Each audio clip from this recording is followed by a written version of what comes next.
આજરોજ ભુજ ખાતે જિલ્લા જમીન મહેસૂલ વિભાગ કચ્છને રાષ્ટ્રીય દલિત અધિકાર મંચ દ્વારા આવેદનપત્ર પાઠવ્યું।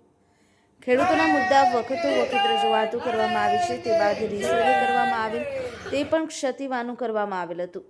આથી ખેડૂતોને મળેલ જમીનનું સ્થળ પર નથી અને આ પ્રશ્નોના પગલે ખેડૂતો જિલ્લા જમીન મહેસૂલ કચેરીના ધક્કા ખાતા હોય છે। આ પ્રશ્નો બાબતે જો યોગ્ય કામગીરી થાય તો ચોક્કસ નિરાકરણ અને ખેડૂતોને ન્યાય મળી શકે, પણ જિલ્લા જમીન મહેસૂલ કચેરીનું કામકાજ ગોકુળ ગાયની જેમ થાય છે। આ પ્રશ્નોમાં અટવાયેલા ખેડૂતો ખેતી કરે છે કે પછી પોતાની જમીનને યોગ્ય કરવા માટે કચેરીઓના ધક્કા ખાય, અને એમાં ઘણી ખરી ભૂલો તો જિલ્લા જમીન મહેસૂલ કચેરીએથી જ રીસર્વેમાં થયેલ છે, અને એમાં વાંધા પણ આવ્યા બાદ પણ DILR કચેરીએ કોઈ સુધારણા થયેલ નથી, અને જે લોકો આજે પરેશાન થઈ રહ્યા છે આવા મુદ્દે ખેડૂતો સાથે વિવાદ થાય છે અને જિલ્લા જમીન મહેસૂલ કચેરીએ પ્રશ્ન થાય છે, ત્યારે અહીંથી ખેડૂતોના દાદ આપવામાં આવતી નથી। આ સાથે ખેડૂતો અને દરેક સામાજિકના આગેવાન હિતેશભાઈ મહેશ્વરી, મયુરભાઈ મહેશ્વરી, મામદભાઈ લાખા, હાજી ઇબ્રાહીમભાઈ આલેપોત્રા, રાણુભાઈ જાડેજા, ઇકબાલભાઈ મંથરાજ, અંજલીબેન ગુર, મુતવા યાકુબભાઈ, અમીનભાઈ જત, એચે સાહિર ઉપસ્થિત રહ્યા હતા। બ્યુરો રિપોર્ટ, જનમિત્ર ન્યૂઝ, રમેશ સત્યની સાથે।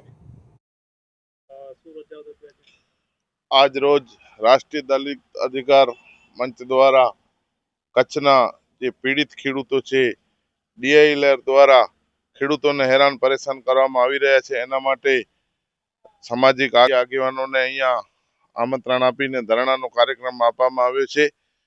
ને જો આ અધિકારીઓ ખેડૂતોના હિતમાં અમુક અહીંયા અલ્ટિમેટમ આપવામાં આવશે, જો નિર્ણય નહીં લે તો આનાથી પણ વધારે સંખ્યામાં, હજારોની સંખ્યામાં લોકો, કચ્છના ખેડૂતો ભેગા થઈ અને કચ્છના ખેડૂતોના હિત માટે અમે રાષ્ટ્રીય દલિત અધિકાર માટે છીએ।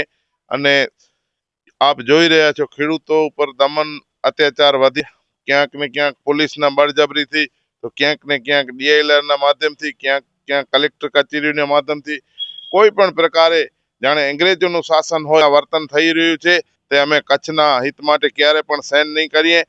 અમારા પૂર્વજો અંગ્રેજો સામે લડવા માટે તૈયાર છીએ, ગમે તેટલી હદે જવું પડશે, અમે ઉગ્ર આંદોલન કરશું। અને નામદાર સુપ્રીમ કોર્ટ, ત્યાં પણ અમે ભ્રષ્ટ જે અધિકારીઓ છે કચ્છના ખેડૂતોને નહીં કરીએ। હજી અધિકારીઓના આપના માધ્યમથી અમે સૂચન કરીએ છીએ કે આપ તાત્કાલિક, તો તમારા માટે બહુ ખરાબ ખેડૂત છે કે ભારતનો ખેડૂત છે એ ક્યાંક ને ક્યાંક કુદરત સાથે જોડાયેલો છે, અને જો આવા લોકો ઉપર, તમે નિર્દોષ લોકો ઉપર ક્યાંક ને ક્યાંક કોઈ કંપનીઓ કે કોઈ અધિકારીઓના લીધે જો દમન કરી રહ્યા છો તો તમારા માટે સારું નથી। કુદરત પણ સહન નહીં કરે અને કચ્છની પ્રજા પણ સહન નહીં કરે, અને અમે ગમે ત્યારે ખેડૂતોના હક માટે જે કરવું પડશે કરવા માટે તૈયાર છીએ।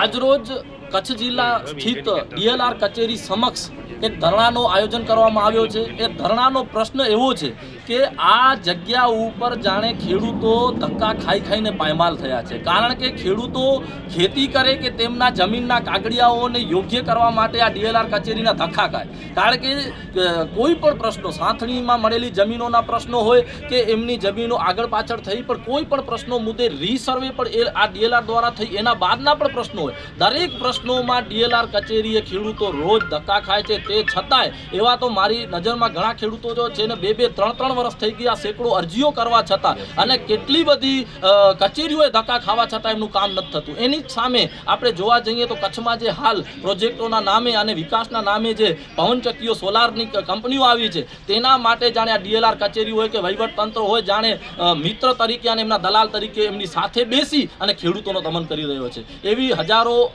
તેઓ પવનચક્કીઓ લગાવી અને જાણે ખેડૂતોના જમીનમાં ગેરકાયદેસર ઘૂસી અને જાણે DILR પોતાની મનમાની પૂર્વક તે જમીનો એના નામે બેસાડી, એની જગ્યા ઉપર બેસાડી અને એક મોટું કારસ્તાન કરી રહી છે। આ મુદ્દે ભ્રષ્ટાચાર પણ ખૂબ મોટા પાયે થઈ રહ્યું છે, એના મુદ્દે આજે અમે ધરણા આદરી છે। તમે કોઈ એવું લિસ્ટ બનાવ્યું છે કે આટલા ખેડૂતને અન્યાય થયો છે આ ગામને, એવું કોઈ તમે પ્રસિદ્ધ કરવા ઈચ્છો? અમારી પાસે આજે આ ધરણામાં 10 થી 15 ખેડૂતો પોતાના એવા મુદ્દા લઈને આવ્યા છે જેના જેનામાં એમની પાસે દરેક કાગળિયા છે. જમીનોની આપણે વાત કરીએ તો ટિપ્પણ એ એનો જન્મ સ્થળ કહેવાય. જો એ ટિપ્પણને પણ ફેરબદલ કરી અને એના મન મુજબ એની પ્રમાણે જો સર્વેયરો જમીન બેસાડવાની પ્રક્રિયા કરે છે, એવું પણ અમારી પાસે આજે રેકર્ડ સાથે, અરજીઓ સાથે અને 2 થી 3 વર્ષ ધક્કા ખાતા ખેડૂતો પણ અમારી સાથે આજે છે. આગળ શું કરવાનું? અમારું પ્લાન આગળ એ જ છે કે અમે આજે ખેડૂતો માટે બેઠા છીએ. ખેડૂત જગતનો તાત છે ને આપણે જોઈ રહ્યા છીએ કે આ એક તાનાશાહી સરકાર અને આ તાનાશાહી વહીવટ